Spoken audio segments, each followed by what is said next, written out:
my name is Arundhati and today we are going to talk about the film Yeh Ballet, and we have with us the director of the film Sooni and the producer of the film Siddharth Kapur. Hello. Hi. Hi. How are you? Fine, thank you. I think the best part of the story that I find is it is not just another slum story. What was the intriguing point for you to tell the story? I wanted to do much more than the documentary could do. The documentary was only 14 minutes and there's only so much you can say in 14 minutes. So I wanted to expand it and bring all the skills I've learned as a screenwriter for the past 30 odd years to this film so that I could engage an audience emotionally using all the tricks of the trade I've learned as a screenwriter.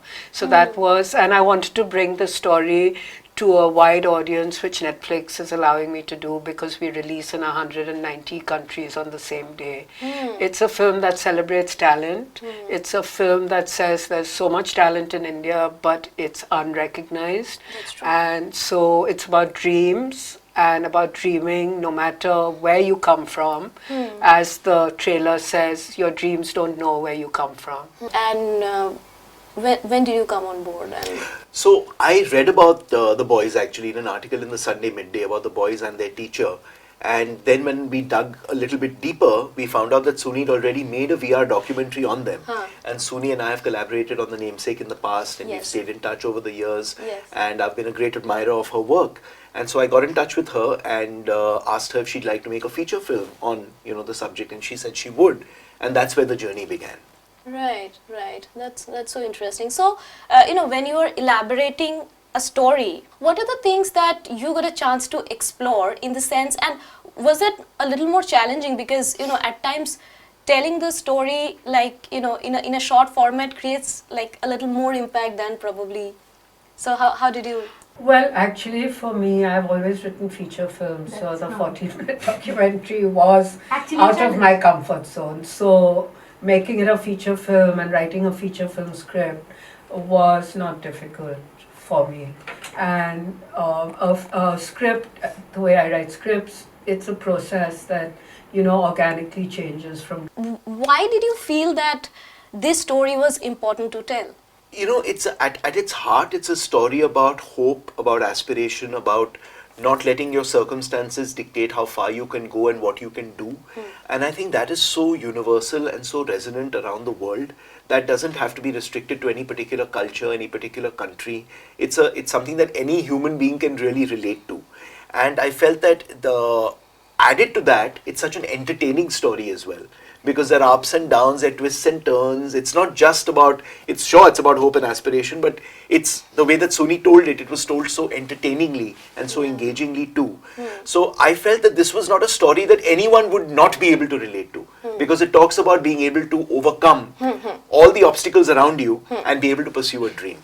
Right. There's this one line, of course, I have to talk about it because the father says that you are being a Muslim, you are not supposed to be participating in a festival which is of Hindus. And we always talk about how culture and music and dance has the power to unite people. Was there like very conscious decision of yours to celebrate that part or that thought in the film? Yes, absolutely, because for me, this city is one of tremendous diversity and that it's its unique selling point. And I've grown up in the city and I've gone to school with girls who were from every religion, from every community, and that's the spirit I wanted to celebrate. And we've done it, but not in an in-your-face way, in a by-the-way kind of way. So it's more subtle, but it's there. I'm a Parsi, I'm a minority. But India has completely embraced its minorities traditionally. So I wanted to celebrate that feeling.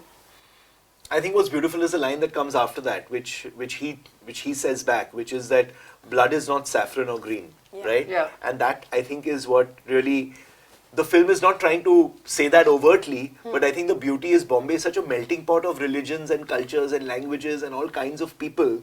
And I think the film really celebrates that. And the film happens to be the story of a Muslim boy and a Hindu boy, and they're being coached by a Jewish teacher. Yeah. And I think that's beautiful because that comes from reality, and that's what the city is all about.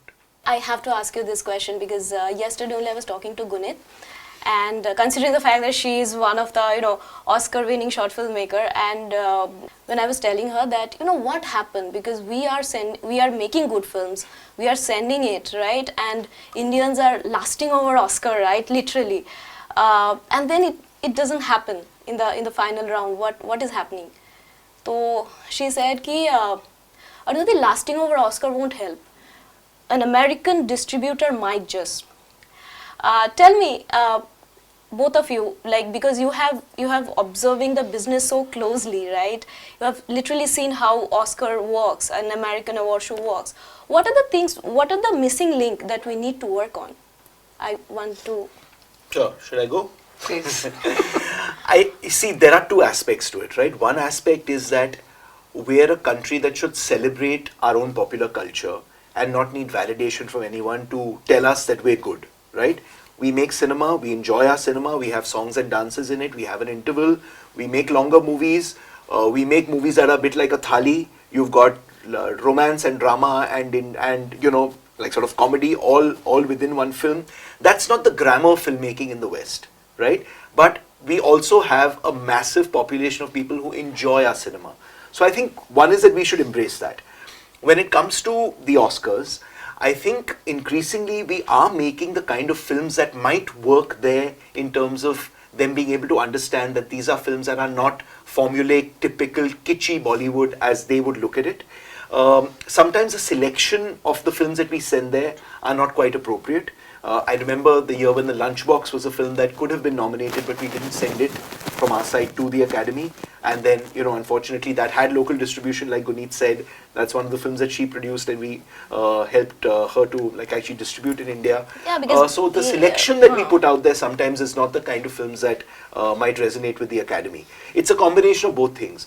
But I think increasingly it'll happen organically if we make movies that are authentic to our culture. We went to the Academy Awards in 1988. At that time, nobody in India cared. Nobody in India knew. We did not even get a single telegram of congratulations from the Indian government or anyone. You're talking about Salam Bombay, the music film. Ceremony used to be broadcast early in the morning on Doordarshan. Nobody knew, nobody cared. So from that time to now, I've seen this huge jump from not caring to, like as you said, lusting over Oscar, which is a bit strange.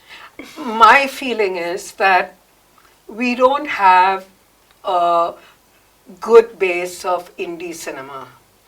Okay. When you see Oscar-nominated films, they come from countries that have had a very strong tradition of making indie cinema. We do have indie cinema, but we don't have such a long tradition of it. And I think once that picks up, we will see maybe. That's my take on it. Because here it's still a struggle to make a film without stars. So. Thank you so much for talking to us. Thank you. Thank you. Thank